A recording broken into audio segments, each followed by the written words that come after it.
But not just that, Kenderick was missing every major organ in his body. And Kenderick was not an organ donor, and the family did not donate their child's organs for scientific research. Right here in Atlanta, Georgia, the Atlanta Journal and Constitution, about a month ago, front page, on the anniversary, the one-year anniversary of the federal investigation, stated what we have been saying for a long time now, that U.S. Attorney Michael Moore's office mailed 3 letters, basically target letters is the correct terminology. They were mailed to the family of Mr. Bell and his 2 sons. This is documented, informing them that they are the target of the grand jury investigation on the federal level. Georgia's got a dirty history. We feel that Kenderick Johnson's case will go down in history as one of the largest cover-ups that has existed here in this state. That's why it's been an ongoing battle. That's why we have attorneys like Attorney Benjamin Crump, who is going all across this nation and helping families. But we're so thankful that he has taken the time not just to stop here today in Atlanta, but to continue the fight along with co-counsel Shavine King.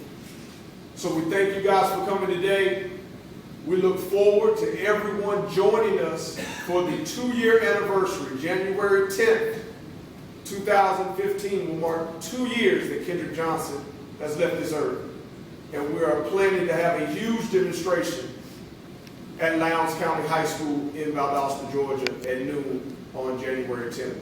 At this point in time, if there's any other comments from Attorney Benjamin Crump or Mrs. Johnson, then we'll open it up for Q&A. Just very briefly, I'd be glad to say earlier that Ms. Johnson and Mr. Johnson understand the magnitude of what Kenderick's law may have in so many communities across America. And so they will be traveling to Louisiana in the case of Victor White III, a young man who was handcuffed in the back of a police car.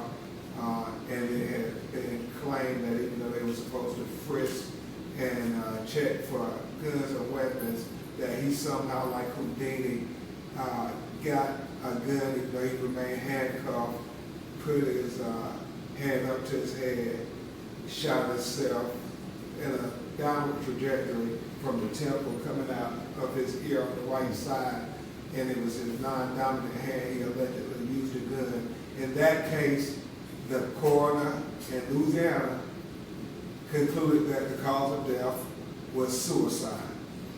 This is the exact thing that Kenderick's law speaks to. But it doesn't stop there. It also goes to Arkansas in the matter of Chavis Carter, another young man handcuffed in the back of a police car who allegedly shot himself in the head, and then somehow, like Houdini, put his hands back behind his back, found smoke over in the police car. And in that case, the coroner concluded that the main cause of death was suicide. But it just doesn't stop there.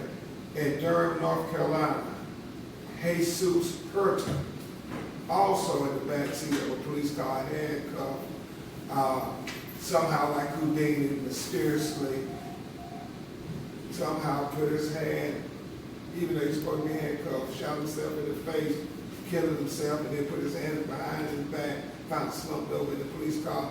And again in North Carolina, the coroner concluded that the main cause of death was suicide. So Kenderick's law will have an impact on all those families. So they've been invited to attend rallies and have agreed to go on this campaign, this national tour, not just for Kenderick, but so many other families. And I think that's what the spirit of Kenderick's law is about. And I'm very thankful to Saving Ourselves and Fourth Amendment Films for joining this effort to speak to those many families. And with that, we'll take whatever questions you may have. Have you got any response about this law from the people that you're pushing to get things changed? And certainly others may speak to Mr. Shaquille, but I know the National Association of Medical Examiners are very enthusiastic about having all the help they can get to try to accomplish a 10-year effort to just get the minimum requirements of what everybody would think a coroner would have, which is a medical background. But people assume that, but that's not the case. Have you had any updates on the status of the investigation as we approach the 2-year anniversary? We have not, other than, as Mr. Coleman said, that they are investigating as a homicide. Mr. Kraft, what are you hoping this law will accomplish? Certainly, in the most fundamental sense, you want the law to say we have qualified people determining such an important issue to families like Ms. Johnson as to whether they get to go farther and seeking justice.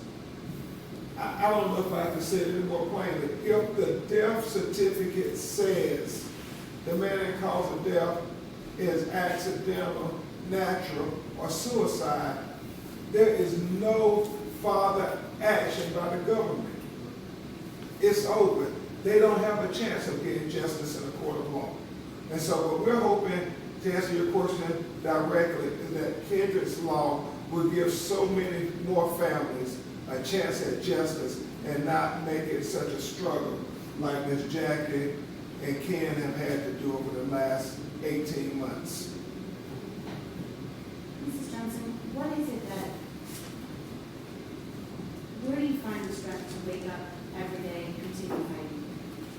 I find that things that have been done for Kendrick to give me the strength to keep pushing. And I'm not letting him die in vain.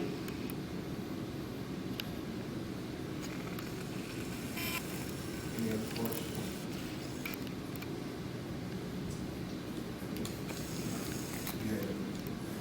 We would just like to piggyback on what Attorney Crum said. It is important that we understand that the way our loved ones are handled at death represent us as a people. We determine who's supposed to come determine the death of our loved ones, and we're not allowing that to happen. I will almost bet that none of you in airport voters believe that you've ever voted for a coroner.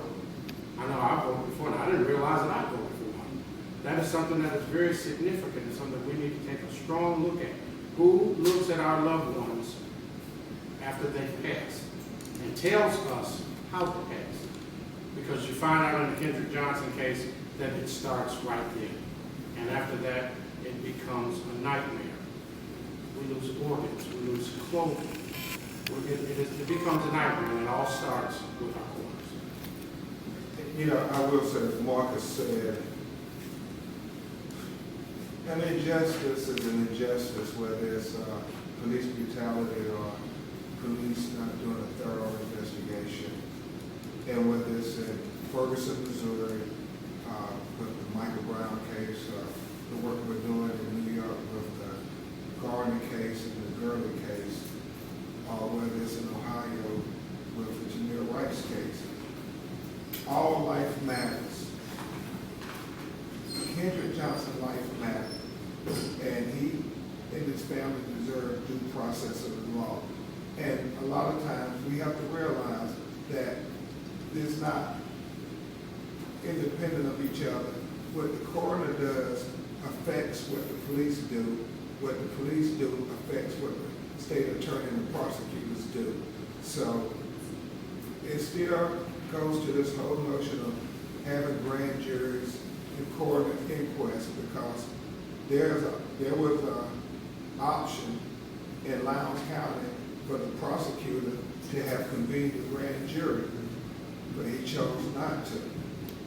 And this is what we speak of to these larger issues about Kendrick's life matter, and it's not just in a vacuum isolated from Michael Brown life, from Eric Garner life, and from Kai Gurley life, and from Tamir Rice life.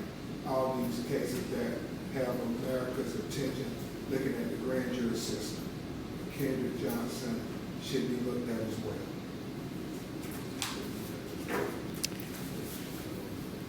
well. With all the discrepancies that have come up, have any actions been taken against the coroner?